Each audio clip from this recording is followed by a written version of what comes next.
Hello everyone, happy Monday and welcome to February's Regulatory Roundup. Today I'm joined by Ginny and Prasad and we'll be rounding up some of the more interesting and noteworthy regulatory developments from across the world impacting the global payments industry from the past month. Taking a step back for a moment, February is often where we start to feel things steadily warm up, and this particular February of the year 2024 was no different. In total, we saw 122 new regulatory updates that our analysts deemed to be relevant to the global payments industry. In terms of regulatory deadlines, we saw 65 in total. That's 33 effective dates and 32 response deadlines.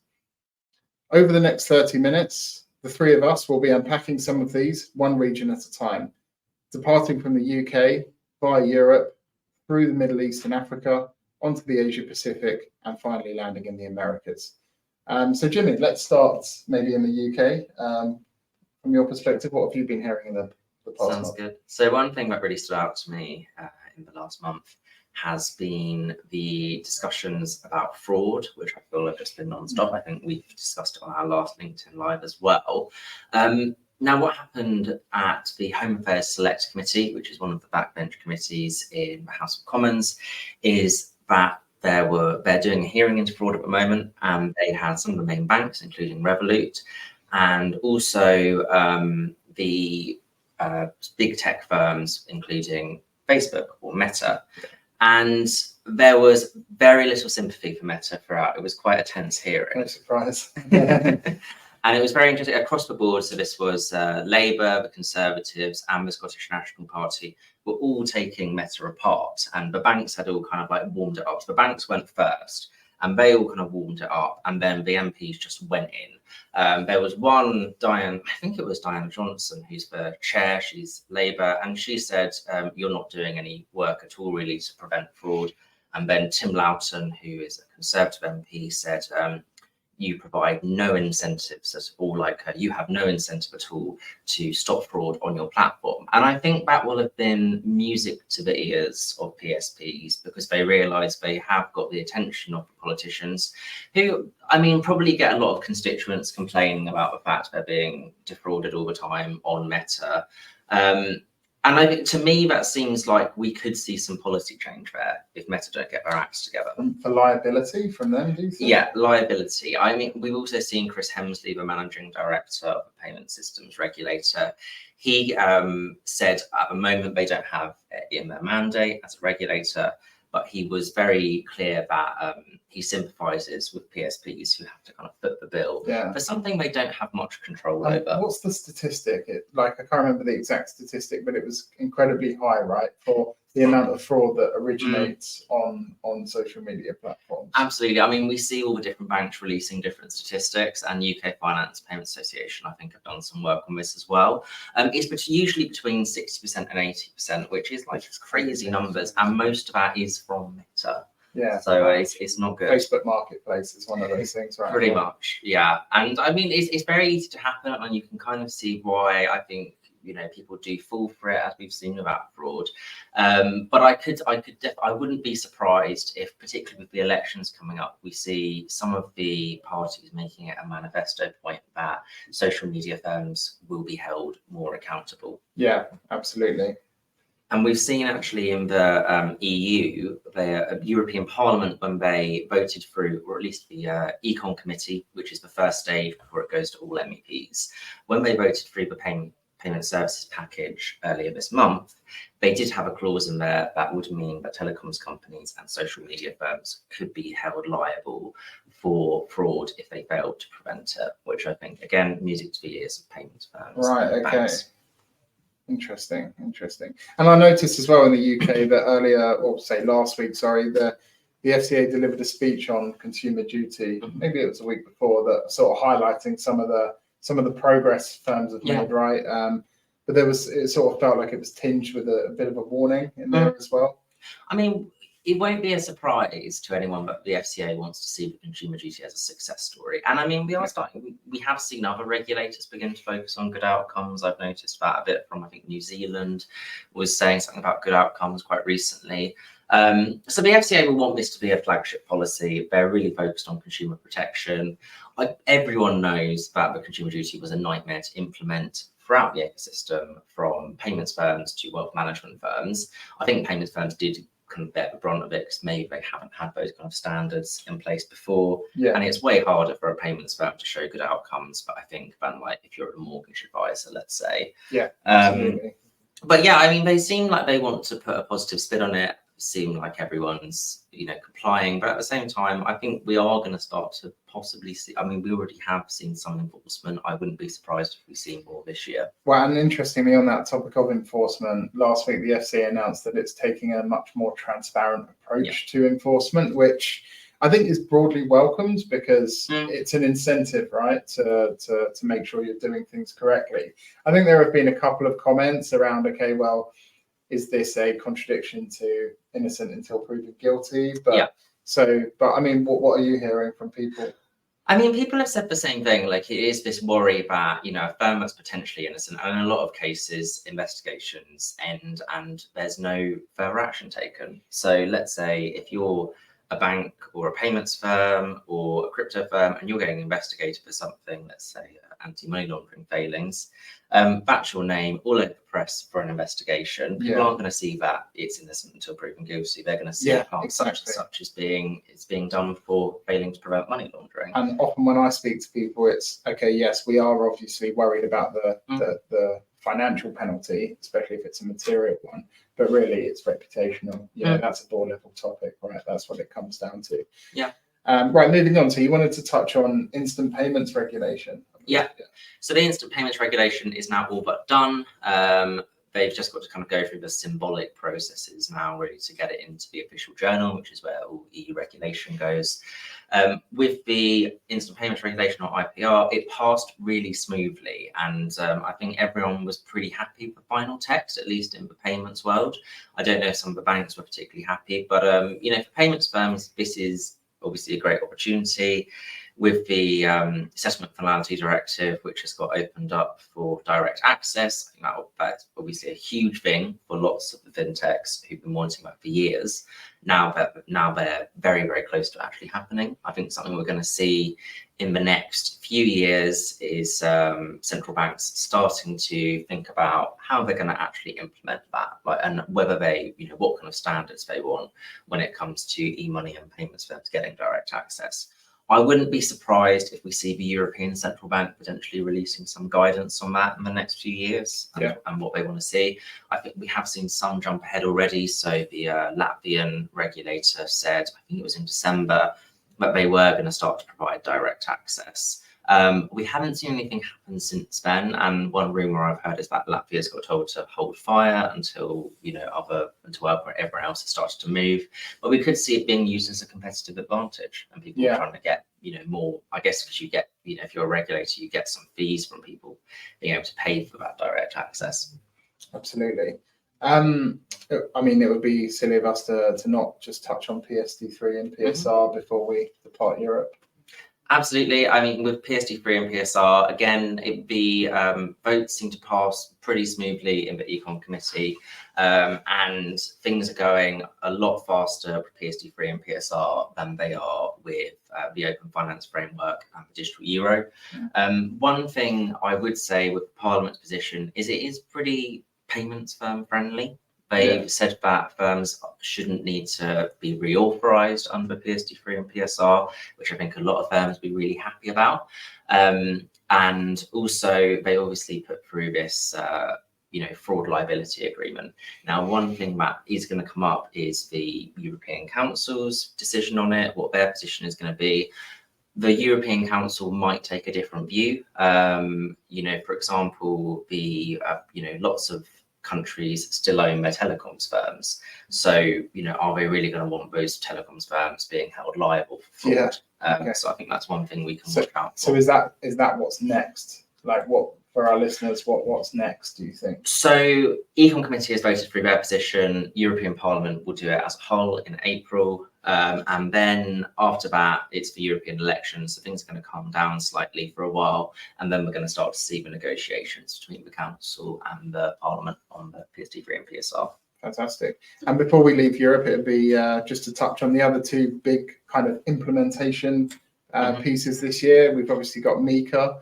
So in February, we saw Poland and Italy both launch consultations regarding their implementation of MiCA at a national level, while Sweden proposed a bill providing supervisory and intervention powers to the FSA in regards to activities covered in the MiCA regulation.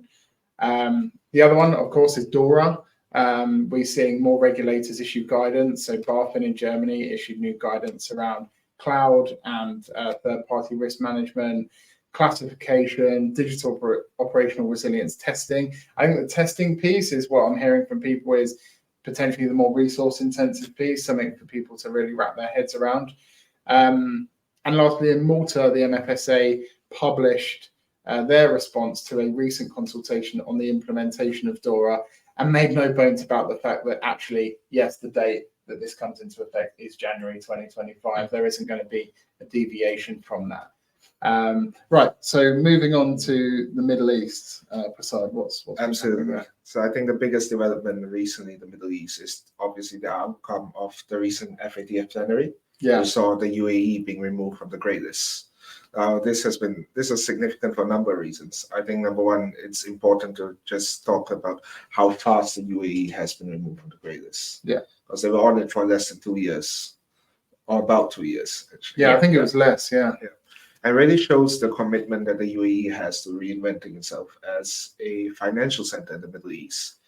They've already got lots of initiatives like the free zones in Dubai and Abu Dhabi. Mhm. So getting removed from the UAE grey list, from the FATF grey list, is obviously a significant step towards their goal of becoming a more diversified service economy, moving away from the oil-based economy that they started out with. Yeah, absolutely.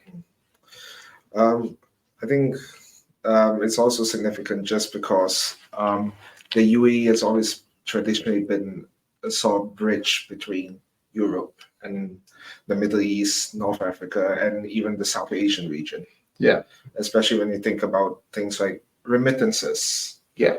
And cross-border money transfers. So anything that makes it easier for firms to operate in the UAE is obviously a welcome development. And I think there was a few other countries, right? Like Gibraltar was removed. There was a couple of others as well. Uganda as well. Uganda. Yeah. Am I right in thinking though the UAE still is on the EU risk, like high risk country? So it got taken off FATF grey list, still on the EU.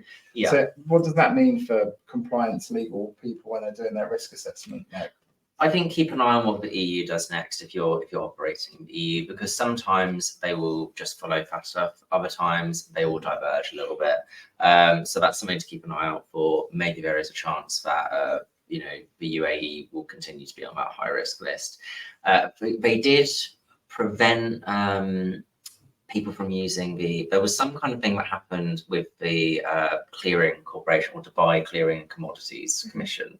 And basically this is not my specialism, but ESMA, which is one of the EU's agencies, prevented people from being able to use it basically. So there definitely isn't like the best relations there. So I could see there being risks. Interesting. I know you cover Africa as well, some of the African jurisdictions that we cover, and the biggest thing that I saw, certainly, I suppose, starting from January 31st through the last month, was how remittance firms and IMTOs in Nigeria have been grappling with this new regulation. So can you tell us a bit about what's happened there? Sure. So I think the Central Bank of Nigeria basically released this new regulation somewhere at the end of January. Lots of different parts to it, but the main parts are it's ban banks and fintechs from operating IMTOs. Yeah. Basically limiting inbound money transfers to establish money transfer firms. So people like Western Union, Wise. Right. So no one new can come in and get a license at the moment. Is that right? No one new can be no new fintechs and banks can get a license. Right. Okay. Yeah. So it's a very limited scope, and this is all part of its plans to stop the dollarization of the Nigerian economy. Yeah. So I think the background of this is all it's all about stabilizing the currency. Is that correct? So the naira has been devalued twice in the past year. Right. Okay. So obviously there's a lot of uncertainty in the Nigerian economy, and a lot of people have started to move towards using US dollars in their day-to-day lives in the Nigerian economy, just because people are so unsure of the Naira's value. Yeah. So the central bank is, of course, keen to stop this, just because the moment you lose confidence in a country's currency, it's very hard to go back. Yeah, We've absolutely. seen this in Zimbabwe, we've seen this in Argentina. Yeah, absolutely. Yeah. And I think so. One of the other restrictions they're placing is you can't make any outbound transfers. Is that right? No, actually, you can't receive US dollars from inbound money transfers. Right. Okay. And the Nigerian diaspora is very large, and they do send back quite a bit in personal remittances every month. Right. So restricting the supply of US dollars this way is obviously a significant and important step in the central bank's aims to reduce the dollarization. Right. Okay. Very interesting. Moving east slightly, I think so you wanted to pick up on a couple of things that happened in India, Yes, right? absolutely. I think it's important to address the elephant in the room, the PayTM scandal, which has been brewing for a few years now. I think a lot of people have said that this has been a case of regulatory overreach, that the central bank is, the Reserve Bank of India is being very cautious. But when you look at it, it isn't really. The PayTM has had repeated warnings from the Reserve Bank of India over the past 3 or 4 years. So this recent addition of a ban on holding consumer deposits is really an escalation of what was already happening. And it just goes to show that no matter how big your market share is, no matter how important you are to a payments ecosystem, you can't bully your way out of compliance. Yeah. So it's a good message, or maybe it's a clear message to the rest of the participants in the market, Absolutely. right? And it does raise the issue of who is going to replace PayTM. Yeah.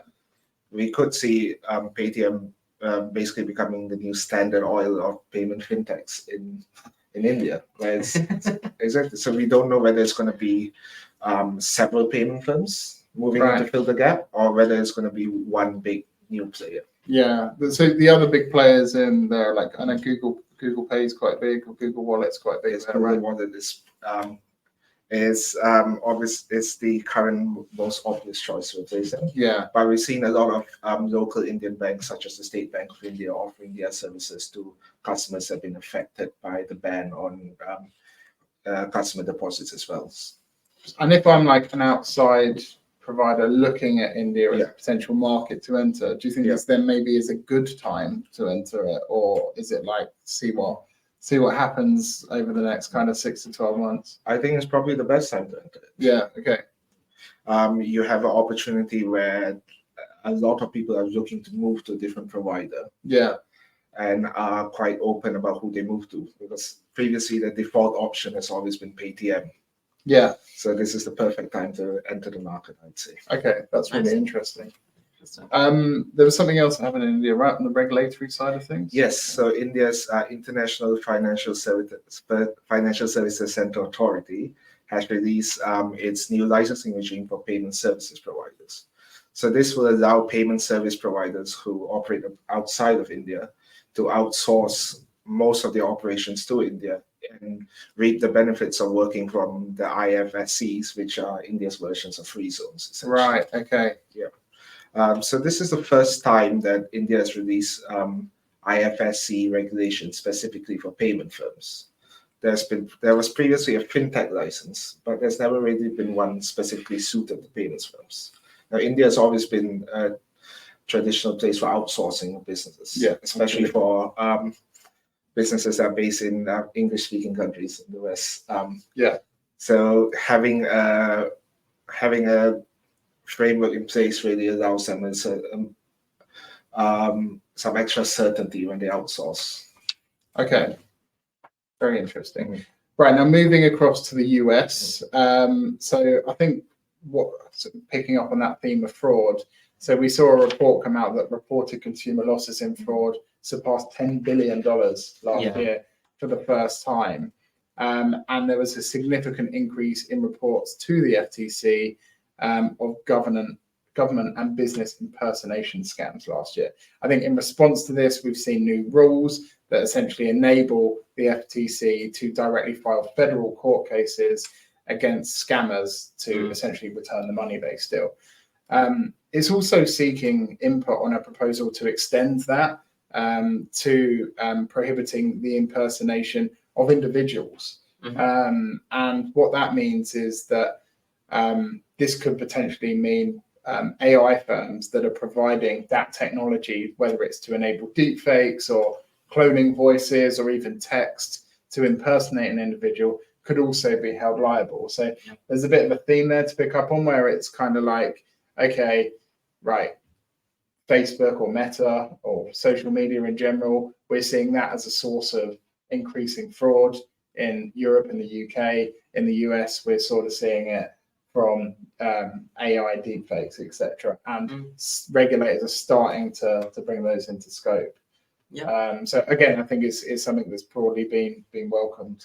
I think so, yeah. And it's interesting that we're seeing like fraud become this, well, I mean, it was already a huge issue, but just become like this massive issue throughout the world, really. Like I've seen so many announcements all over on fraud, whether that's in Australia, Singapore as well. I think put out some proposals relatively recently. Yes, with the shared responsibility. Yeah.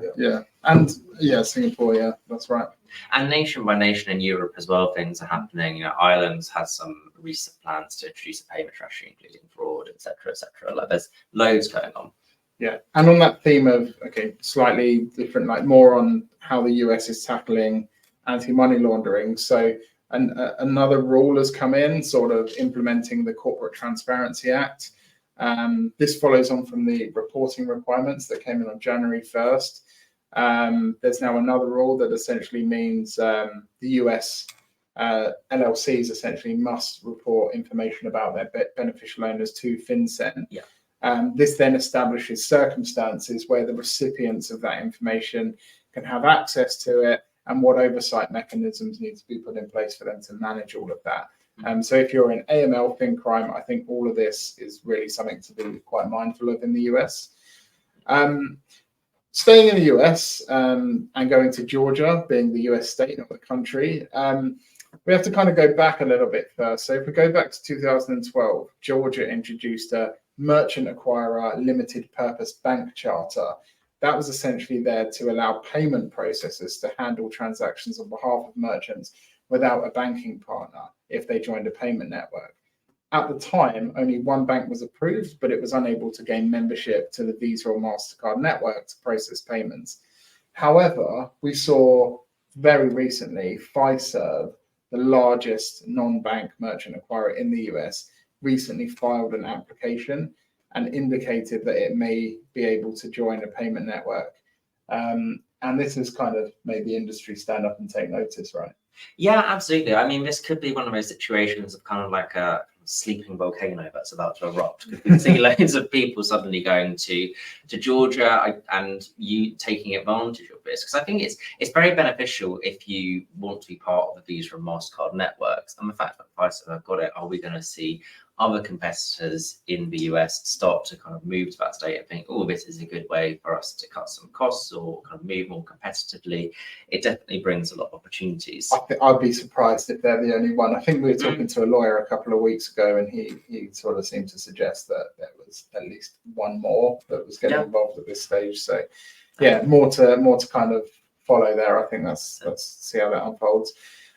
South of the border, so Chile announced new reporting requirements that will come in for non-bank card issuers.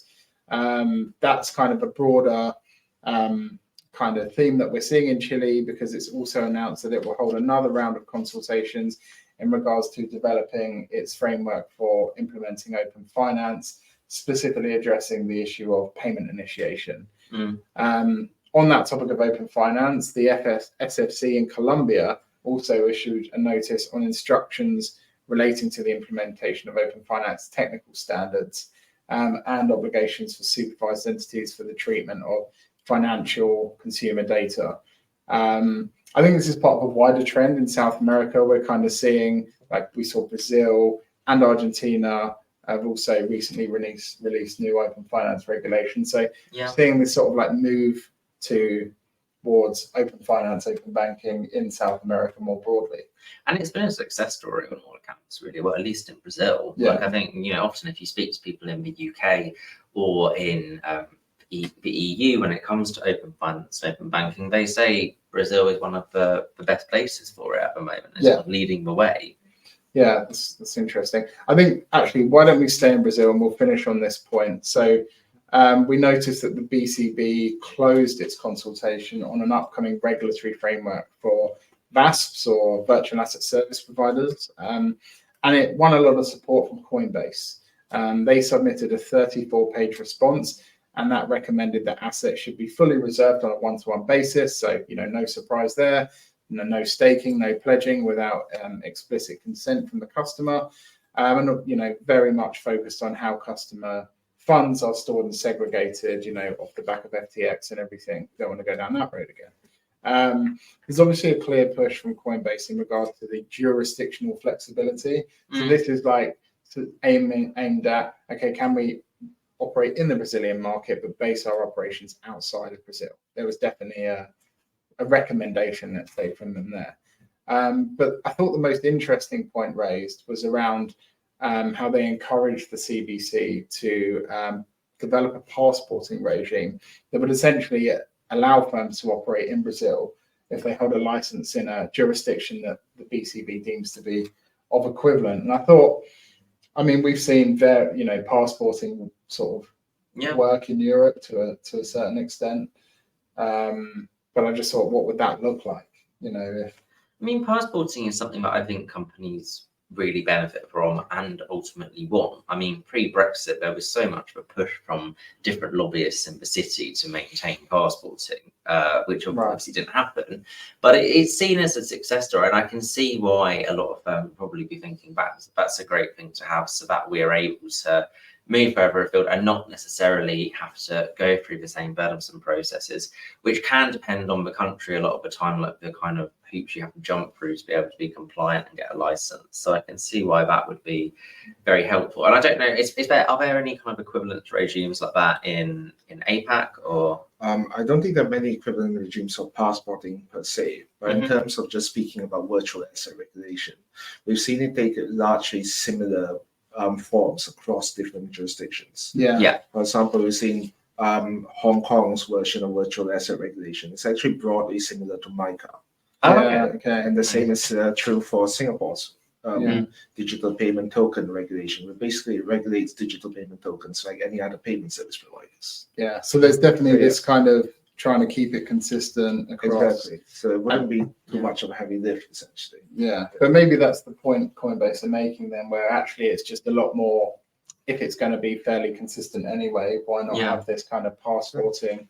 I suppose it's individual jurisdictions or countries may sort of feel they're giving up some sort of power over who they allow into their ecosystem. But I think given the whole decentralized nature of crypto anyway, it feels like it makes more sense than for payments and financial services specifically. But 100%. I think there's a long way to go there nonetheless. I think we'll finish there. Just to say that if you think that there are things that haven't been covered today, you'll be absolutely right. Given the sheer volume of change we see in regulation across the global payments industry, I think it would be impossible for the three of us to cram all of this into one session. And that is why the world's leading payments businesses use Vixio Payments Compliance to aggregate, translate, and summarize regulatory updates from across the global payments industry. So feel free to get in touch with me if you would like to learn more about that. Otherwise, we will see you back here in a month's time for March's regulatory roundup. And all that's left to say is from me, Ginny, and Prasad, stay compliant, everybody.